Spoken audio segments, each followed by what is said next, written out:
the Rwanda genocide. And I was really disgusted by the fact that you go on a hill and you have a UNHCR repeater and you have a UNICEF repeater, and then next to it that you have a guy from MSF putting up that repeater. And I thought there was a way to do this better. As a regional ICT officer, I had the opportunity to bring all of our counterparts together. The main counterparts then were UNHCR and UNICEF to say, listen, why don't we standardize on the hardware and the training that we have and the manuals that we have? So in the end, when we install something in terms of hardware, it doesn't matter whether it is UNICEF or UNHCR WP installing, it's the same stuff. We do it according to the same standards. And at that point, UN Security, which is a predecessor of UNDSS, came over and said, man, we want to have a part of this because communication and security go hand in hand.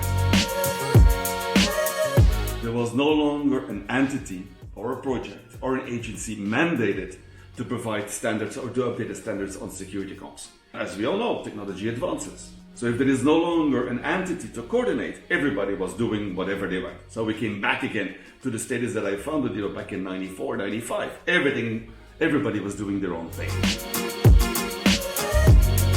Both the UN and the NGOs saw that there was a need to re-standardize.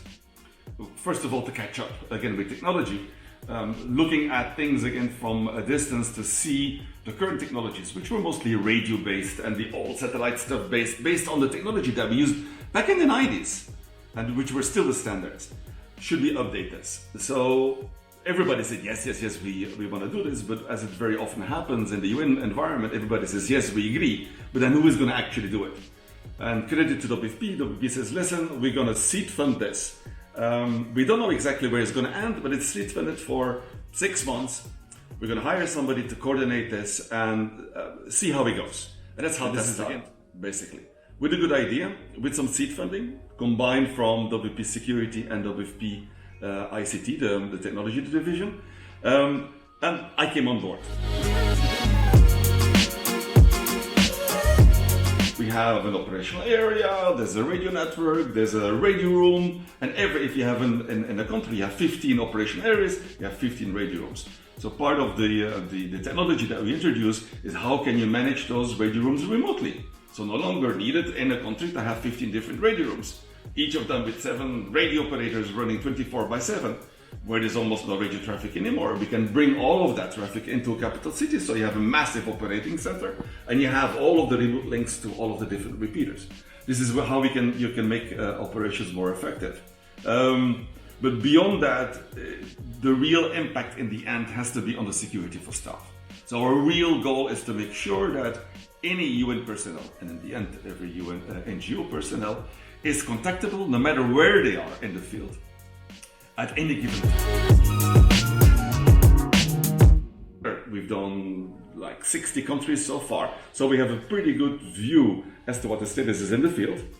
We provided support and practical, pragmatic optimizations of the security network, but we also learned hands-on, even in the deep fields and in the most insecure places, what were the real problems. So it gave us a better focus of what we could provide as solutions on the longer term.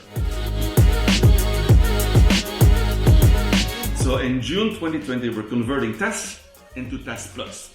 And TESS Plus will be an institutionalized service that we provide with all of the stakeholders together, with WP as a facilitator, as an institutionalized service, with centralized funding.